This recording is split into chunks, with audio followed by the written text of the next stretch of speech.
Welcome to this CLR segment on setting up your computer screen and desktop for operation in a hands-on Zoom class. For a hands-on Zoom class, you'll need to have access to your own computer to follow along and practice the examples that are being shown to you. In order to do that, you have to be able to minimize the Zoom screen. Before we get started, I want to explain that I'm going to be using a cleared off, a modified, simplified screen to show you the essential items of this procedure. That cleared off screen will look like this. The reason I need to do that is because we're going to be looking for and working with a minimized Zoom window that looks like that. And that minimized Zoom window has some control icons at the bottom of it. It's a very small window. It's about 2 inches down from the right-hand side of your computer monitor once you go into the minimized mode. However, it's not that simple on your actual monitor screen because it's more than likely going to look something like this. You're going to have other things in the vicinity. And it's going to be difficult to sometimes to even find this screen as well as to bring the buttons alive and make things happen. So I just wanted to explain I'm going to be showing based on a simplified screen. Now, before we get started, I want to point out the Windows title bar goes across the top on a full window. That is, the window is covering up all of the monitor except for the taskbar at the bottom. On a full window, the Zoom meeting would show up with a white or blue or green or yellow, whatever theme you're using for your Windows desktop. That this bar at the top may be a different color, but you'll have on the far left of it, you'll have the word Zoom meeting and the icon for Zoom.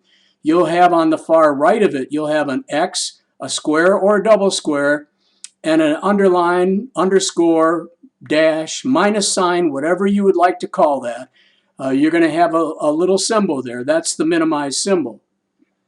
The Zoom meeting control bar shows up at the bottom of the black Zoom area, assuming you have moved your mouse around on top of the Zoom screen.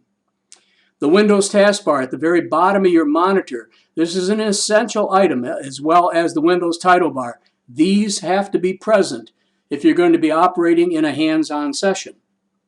And we're going to talk about getting those organized. So when you join the Zoom meeting, if you come into Zoom and the Zoom screen is covering up your entire monitor, all right, but there's a bar across the top and there's a control bar, a Windows taskbar down at the bottom below the Zoom control bar.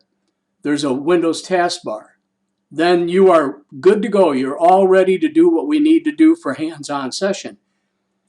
If you come into a session and you have a Zoom screen, but the screen is covering up everything, you can't see the title bar across the top, nor can you see the taskbar across the bottom. All you can see, if you move your mouse around, you'll see the Zoom control button showing up at the very bottom of your monitor.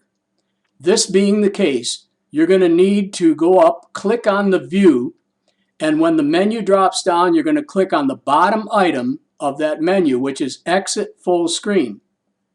You need to exit full screen and get out of here because there's no way that you can work on your own computer if you can't see the taskbar and the title bar. If you come into the Zoom meeting and your Zoom screen is not covering up your entire monitor, this would be a reduced area window. So if you come in a reduced area window, you're almost where we need you to be for a hands-on session. What you'll want to do is go up and click on the little square that's between the X and the dash, minus, underscore, whatever you want to call that. It's the middle icon, and it'll be a single square, which is a command to maximize this window, this Zoom window. Just to confirm this again, I keep talking about these three icons. X closes the program. That'll shut down Zoom, kick you out of the meeting. You'll have to find Allison's email and come back into the session again. Don't click the X. The square, the single square, is a maximize command. It'll take this window up to the full possibility on the computer monitor. We're going to be using the minimize control once we get the screens organized and the instructor has started the session and maybe given you the first example to work on. You need to be able to find your computer to work on. And we're going to be using this minimize command in order to do that. So here we are. We're in the mode that I would hope all of you are at by the time we start the session. And when you get into this session, you're going to be, of course, this screen has just got my icon, the facilitator icon on it right now because I'm the only person in this session. In a real Zoom session, you may have 10, 15 video blocks. You might have a single big video block and a strip of videos across the top or to the right. That's Zoom details for multiple people. The important factor here is the Windows taskbar, the Windows title bar, and the fact that you can access these three controls, because I'm going to want you, when it's time, after the instructor has started the presentation, whether that's the Zoom basics, the Windows 10 basics that's coming up on Zoom, or whether it's a Zoom class for teaching you Word or Excel or something like that, or one of the paint programs. If you're going to be doing something hands-on, you want to start from this screen. This is what you want to get yourself into position for, so that as soon as it's time for you to practice something, you can go up and click on the minimize button. Whatever you do when you get up to the top, do not open up the View tab and click on Full Screen. Yeah, we want you to see your full monitor. We don't want you to see a full Zoom screen. If you click on this by mistake, it's going to cover up the Windows taskbar, the title bar will go away, and total confusion will ensue from there. So please be careful never to click on that full screen if you're attending a hands-on session. Here's the item that we want to actually click on. You're going to want to go up and very carefully find that minus sign, that dash, that underscore, whatever you want to call it. You want to find that and click on it. And when you click on it, it's going to take the Zoom window. It's going to park it off to the side about 2 inches down from the top of the right-hand corner of your monitor. And that if you move your mouse around within that, 4 control buttons will show up. There'll be the microphone, the camera symbol, which both of these, in my case, I've got my microphone open. Camera is blocked so that you're seeing the icon for facilitator instead of my video. And this is the exit minimized view. So this rounded corner square with the green arrow pointing out of it is what we use to get back out of here. By the way, did I tell you it's not quite that simple on a real screen? So here's my real screen. And you can see from my real screen that you really don't have all that neat little presence of things, and you got to sort of look around in the field of your icons, of your pictures, maybe your email program, of whatever else you've got open. Should you have a black background on your desktop, it even gets more tricky because all you would see is the facilitator icon. Till you got your mouse up here, these 4 buttons wouldn't even show up. So just keep that in mind. It isn't quite as simple as the cleared off view when you're actually in the program. Now, once you've got your computer controlled to this situation, you got your monitor set up, you've got the Zoom screen minimized, still alive, still working Zoom. You're still in the Zoom class, but you've minimized that Zoom window, and now you have free access to your monitor. And you can go down, you can click on the Windows icon in the lower left-hand corner. You can bring up your apps list. You can scroll down the apps list. You can find an application that you want to work on, something that you want to do.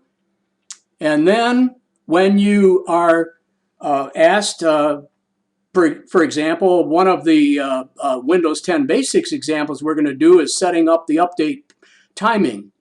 And for that, you're going to have to go to the settings, the gear wheel that was on this screen before, this gear wheel right here. You're going to have to click on that and go to settings. And when you go to settings, we're going to have you go to the Windows Update, which is an icon on settings. And when you go to settings and Windows Update, then we're going to have you do things on there. And you're going to watch the instructor do it. If you're in the Windows 10 Basics class, you'll be given an example, and then we'll be given plenty of time for you to do it and ask questions about doing it as you go along. Oh, remember, it doesn't all look that neat when you're actually on your own monitor, because your icons, your email program, your other stuff may be opened up in the background. So just be aware, these key elements that I'm talking about will not necessarily look all that clean when you get there. And here is the minimize zoom window. I have not recently put my mouse on there, even though I'm using the video mouse to put on there. It's not the real situation. I'm not actually in a Zoom session now. I'm showing you pictures that I took while I was in a Zoom session. You're going to have to put your mouse and run your mouse around up here to get those 4 icons to show up so you can get back to the Zoom meeting to see the next example that the instructor wants to show you. And you're going to do that by clicking on the exit button here. The green arrow points out of this rounded corner square. And when you click on that, you'll go back to the full Zoom window, not a Zoom full screen. We don't want you in Zoom full screen. That covers up the Windows taskbar and the title bar. We want you to be in a maximized window, which is what this is.